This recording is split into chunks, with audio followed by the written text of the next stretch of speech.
Where in your life are you living in judgment of yourself? What aspects of yourself have you been avoiding? And how are those aspects calling for you to give them attention and love?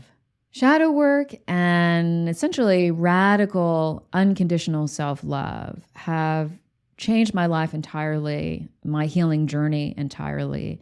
After years of struggling to heal various chronic conditions, it wasn't until I practiced and taught myself how to love myself unconditionally, which is shadow work, seeing every single part of yourself, even the ugly ones and the parts that you deem shameful and unacceptable, and accepting them and loving them and embracing them and integrating them. That means you stop judging them, you stop avoiding them, you stop denying those parts of yourself in your life, and you offer them compassion, you hold space for them, you allow them to exist without labeling them so that you can learn from them and ultimately integrate them and reclaim more of your wholeness.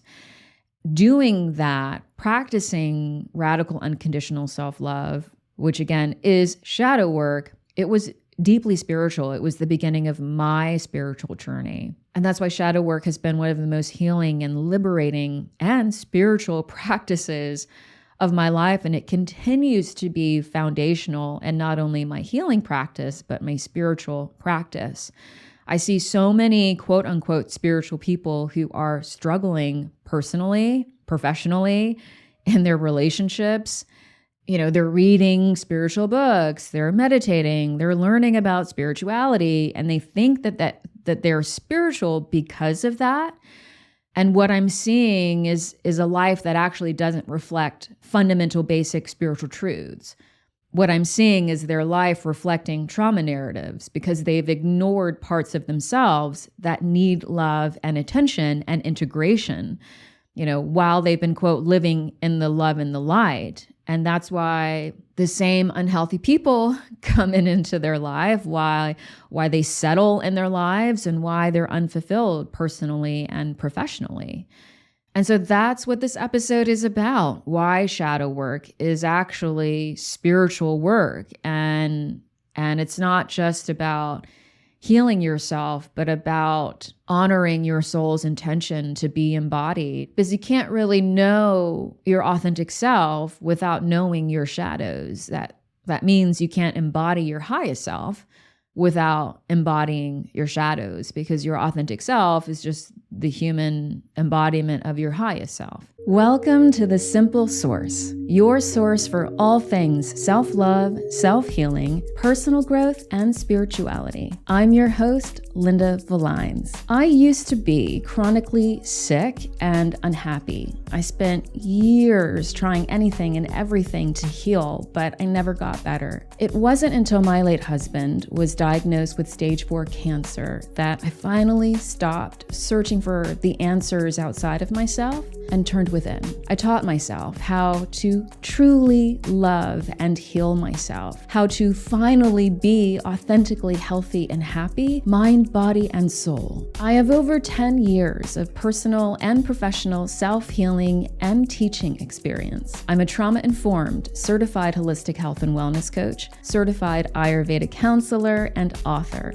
I healed myself of a lifetime of complex traumas and chronic conditions with joy and ease. Now I'm teaching you to do the same. So if you're ready to heal and love yourself more, mind, body, and soul, without all the struggle and stress, and with more joy and productivity, join me to liberate your highest, healthiest, and happiest self and learn how to thrive more simply. Let's get started with today's episode.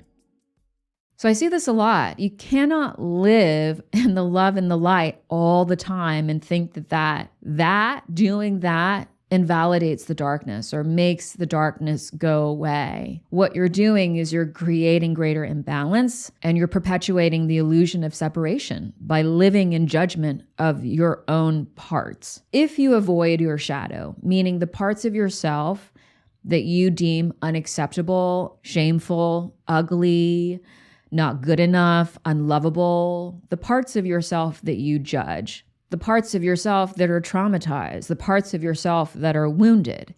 If you avoid your shadow, you're not integrating your whole self, meaning you're not operating from your wholeness. What you're doing is you're operating from a belief of separation. And that means you're innately disconnected from the highest spiritual truth, which is oneness. That's how enlightenment is achieved, is you returning to that awareness that everything is one. So let me just define spirituality really quickly, because I think many people misuse the term or use it really loosely. And partly it's because spirituality is becoming more popular, which is awesome. So here for it, let's go there. But it also lends itself to misunderstandings. So for me, spirituality means living in a spiritual relationship with yourself and the world based in fundamental spiritual truths. The core truth being the truth of oneness. That oneness means that everything is the same. You and your mother, you and your dog, all are from the same source. There is no separation. So that means that you then relate to yourself from that same oneness and wholeness, which means that every single part of you is valid, is important, is essential, and a spiritual aspect of you. Reading spiritual books does not make you spiritual. Meditating does not make you spiritual. Having a crystal collection does not make you spiritual. Engaging in spiritual practices doesn't make you spiritual. What makes you spiritual is whether your relationship with yourself, with your own spirit, first and foremost, is rooted in, aligned with your source divinity, your highest spiritual truths. That to me is spirituality, because I can call myself a bunch of things. The difference is doing as opposed to being. That to me is the difference between engaging in spiritual practices and being spiritual. Your relationship with yourself, is that actually a spiritual relationship? Because your relationship with yourself is the basis of every single relationship that you have in your life. That includes your relationship with your partner, your family, your job, your finances, your body, your diet, all of it.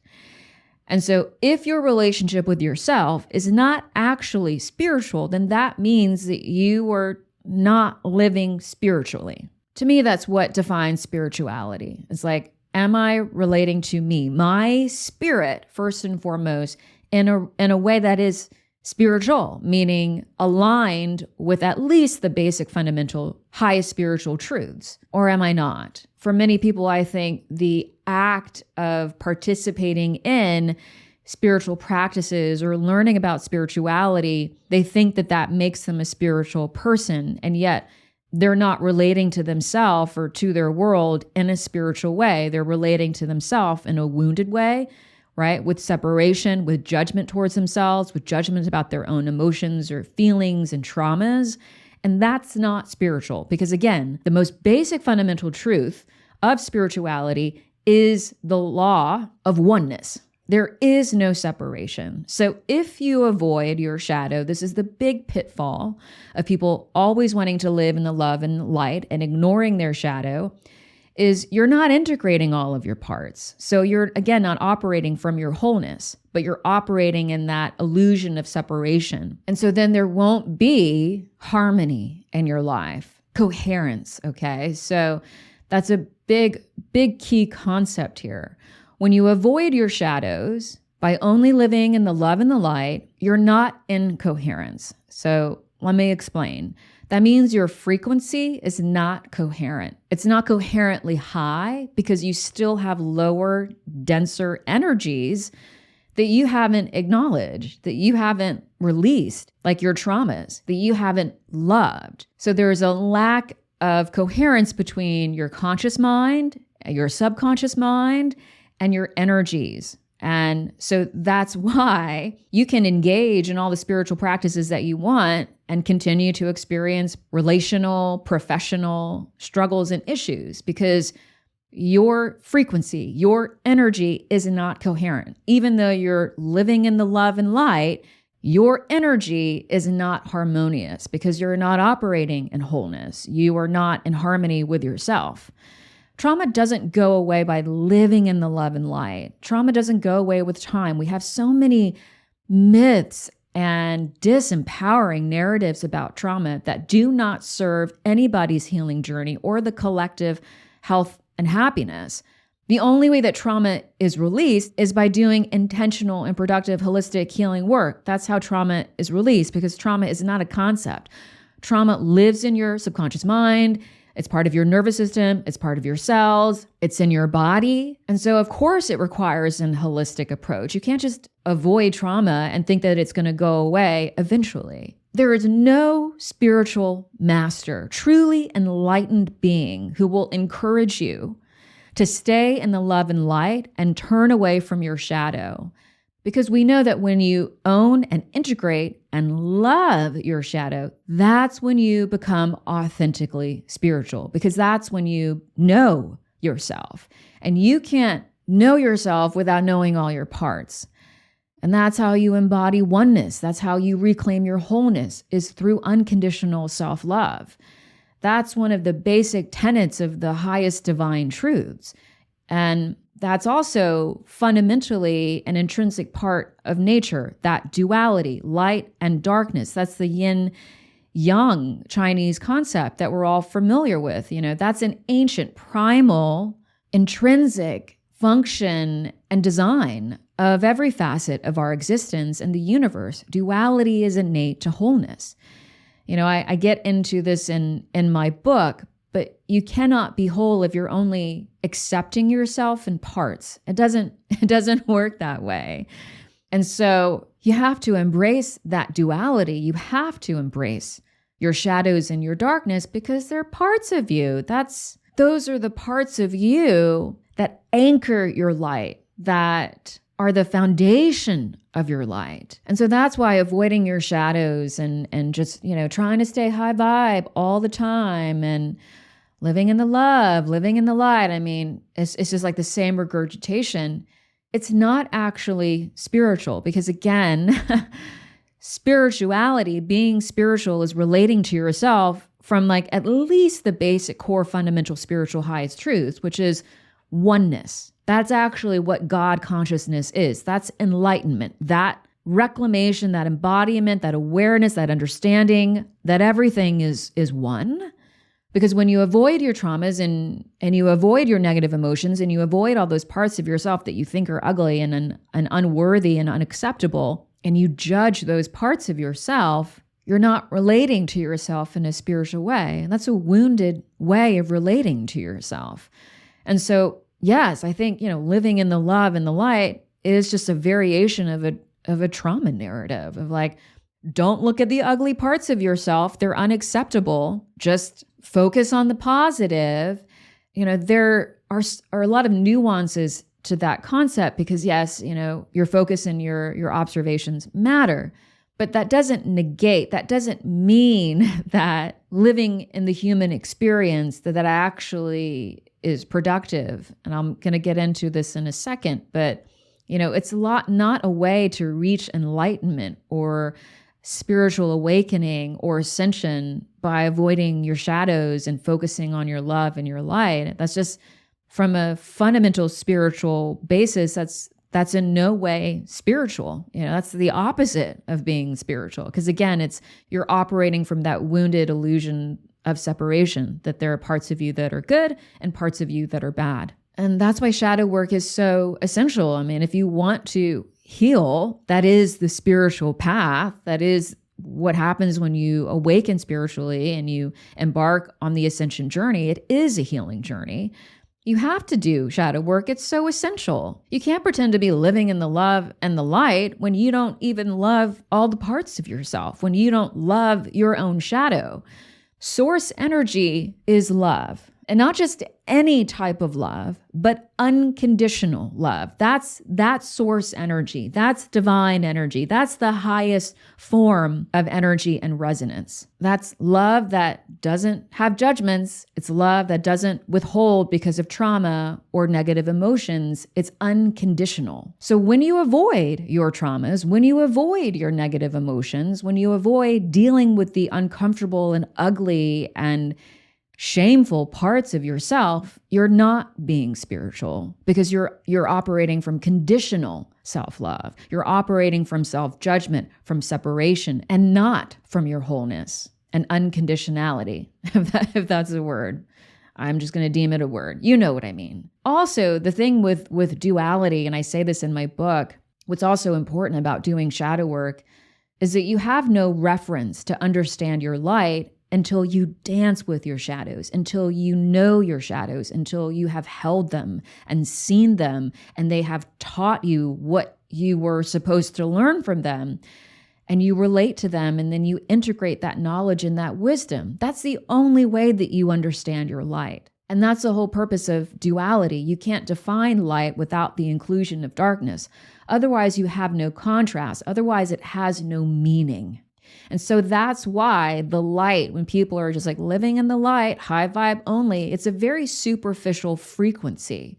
It's not whole. There is no integration of that inherent duality of the masculine and feminine, of the pain and the joy. I mean, there is no integration of that. You're just living on the surface and thinking that somehow makes you more spiritually attuned. But again, you're not actually on a frequency energetic level coherent because you're just avoiding the shit that you don't want to deal with. But that doesn't mean that it goes away. Absolutely not. We all know this. Energy does not disappear. It can only transfer.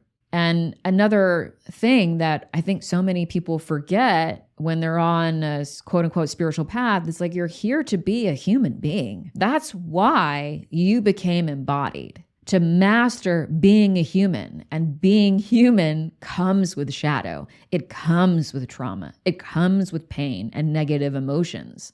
And that's specifically why you chose to be human and have a human life, so that you can master your traumas and master your shadow.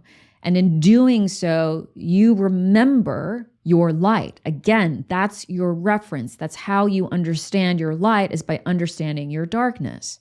And then that's how you understand that you are more. But being more doesn't disqualify you from being human. You chose to be human. You chose to live through and with the darkness and the shadow. Like, you chose to learn through the specific traumas and challenges that you have experienced in your life.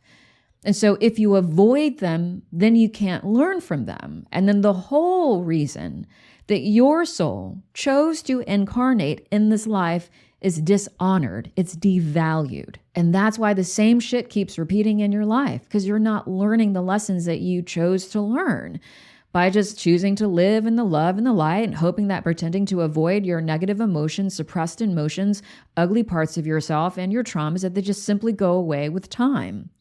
And there's no biological, physiological, neuroscientific evidence for that. In fact, it's the opposite. All of those emotions, all of that trauma just remains. And yes, there is an effect of staying high vibe, but it is a superficial effect because there's no real mind, body, heart, soul coherence in your frequency, because all of that resonance that you're pretending to be awakened in, living in the love and the light, is in dissonance with your traumas and your suppressed negative emotions. Because again, they're still there. They haven't vanished because you've turned away from them. So you are not actually living in harmony with yourself, meaning your frequency is dissonant. So avoiding shadow work to stay in the love and the light is not only unproductive to your spiritual path, to what you want to manifest in this life, to your healing journey, but it's also deeply unspiritual and deeply unenlightened. Any spiritual master is going to tell you that it is through your darkness that you discover your light. That's the hero's journey. That's the human journey. Forgetting your divinity, right? That's the darkness and shadow, in order to master that shadow and darkness so that you can understand your light. That's the hero's journey. That's why you're here. And so if you want to remember who you truly are, your highest self, your source divinity, your highest truths, if you want to become re-enlightened, because I think everyone is innately enlightened because we all come from source, meaning so we all know oneness. If you want to become re-enlightened and remember and re-embody your highest self, you have to do shadow work, because shadow work is just radical, unconditional self-love. That's all that it is. And only then, when you see and validate, accept, hold compassion for, and love every single part of you, only then do you understand your wholeness. Only then do you truly understand empathy, compassion, and unconditional love.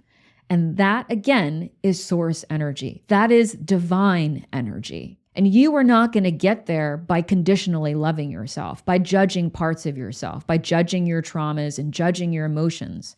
You're not going to get there by pretending that with time, all of that is going to go away because you're living in the love and the light, because you're going to keep judging those parts of yourself, which means you're going to continue to judge other people. And the less compassion you have for yourself, then the less compassion that you have for anyone else, because how you're relating to yourself is with separation and judgment. And so that's how you're going to relate to the people in your life and to the world. And that is deeply, again, unspiritual. So you have to start relating to yourself as whole in order to embody that wholeness, which is that oneness. And when your relationship with yourself becomes whole, then your relationship with yourself becomes spiritual, because then you're living in harmony with all your parts. That's oneness. That is God consciousness. And I'll give you a personal example of this, of what I'm talking about, how shadow work is deeply spiritual. I went recently for my birthday a few months ago. I got my aura photographed, and I was really shocked, actually, because it's a rainbow aura of 7 beautiful bright colors, and it's fucking stunning. And it was really profound for me to see that, because in my early 20s, I was living in New York City, and I went to a psychic, and she told me that my aura was gray. And that was a bit of like a soul wound. I was like, oh, but at the time, I was deeply unhappy. I was, chronically depressed. I hated myself. I was chronically unhealthy. I did not like being alive. And I was stuck in a victim mentality, and I was stuck in anger and so many unexpressed emotions. And no wonder my aura was so sad. And in the past 15 years, I've been on a healing journey. And in the past 10 years of those 15, I've been daily, deeply committed to unconditional, radical self-love, which is shadow work. And I practice emotional release nearly every single day, prioritizing shadow work, meaning allowing those ugly emotions and ugly parts of myself to be validated, to have space, to be released and seen and loved. And that is radical self-acceptance and radical self-love. Again, that is what shadow work is. And I go deep into my trauma healing work. I don't do surface level stuff. I go deep because I have decades of complex trauma of all kinds of like abuse and the whole spectrum. And I invest in that with eagerness and curiosity. I'm not just pretending to live in the love and the light all day long. And 20 years later, now my aura is like so rich and so vibrant and so beautiful. And I cried when I had a moment with it at my house, like really understanding how far I've come. And it was all there. I saw all of it represented in my aura. And it was so validating of all the healing work and the shadow work and the unconditional radical self-love work that I have been dedicated to for a decade now. It's transformed my energy. It's transformed my life. It's why people notice my coherent energy, my vibrancy, my magnetism when they're in my presence. It's because my energy is coherent. My energy is radiant. And that's because I'm operating from wholeness. It's because every single part of myself is a part of myself. I don't deny any parts of myself anymore. I don't judge any parts of myself anymore. It's all a part of my human and spiritual experience, and it's completely reflected in the clarity of my aura. Energy doesn't lie, friend. And so, again, I see so many quote unquote spiritual people trying to stay in this love and this light mentality, and their energies are dense. Their energies are not coherent. They're not vibrant. They're not magnetic. And it's because they're not actually living in a spiritual way, but rather in that wounded, scared, and self-invalidating way. They're not actually empowered because they're not embodied in their wholeness. If you're not at peace with yourself, if you're not in harmony with yourself, that means you're innately disconnected from your human and your spiritual power, like full power and potential, because you're just showing up in parts. So of course, your full radiance, your full abundance, your full brilliance, your full capacity for joy are limited because you're relating to yourself in a limited way. So again, I've been saying this phrase like ad nauseum this whole episode, but living in the love and light is not spiritual, friend. It's a myth. Because let me just drop a truth bomb here. You are love and you are light. You are literally made of light and you are literally made of love, okay? Because that's what source energy is and that's what you're made of, unconditional love. So you don't have to try to live in what you already are. It's like me telling my dog, Kingsley Shacklebolt, live in the fur and the incessant desire for food, right? Like he doesn't need to try to live that way. That's just what he's made of. Maybe that was like not the closest analogy. But anyways, you don't need to strive to be love or light. You're made of love and light. The awakening, the ascension, the evolution is not in becoming. You already are. It's in remembering and reclaiming. And I say this in my book too, but when you realize that you're made of love, that you are love, then you can stop trying so hard in your life to gain love. Because so much of what drives wounded human behaviors and wounded relational patterns is that need for external validation, is that need for love. It's such a valid need. I mean, we all need that. It's part of our survival. But when you realize that you are love, you can stop trying. You can start existing, being. And that means that you can also stop resisting your own limitless source of divinity within you. And your entire life is going to change because not only are you then operating from your highest truths and relating to yourself in a genuinely spiritual and empowered way, meaning in your wholeness, in your divinity, but you will be effortlessly radiating clear, coherent love and light that is so much more powerful, so much more vibrant because it's integrated with your shadows and with your darkness. So here's your action step for the week. I want you to determine one aspect of yourself that you judge, that you feel icky or ashamed or guilty about, an aspect of yourself that you would rather not have somebody find out about you, okay? And then I want you to spend the week cohabitating with that aspect of yourself, with curiosity, with acceptance, every single day this week. And relate to it by asking that part of yourself what it was meant to teach you, what its purpose was, because it has a purpose. So for example, if you judge yourself for being overly emotional, ask yourself every day what that part of yourself wants to teach you and show you. And Perhaps that's to expand your capacity for deep connection, for vulnerability, which are strengths.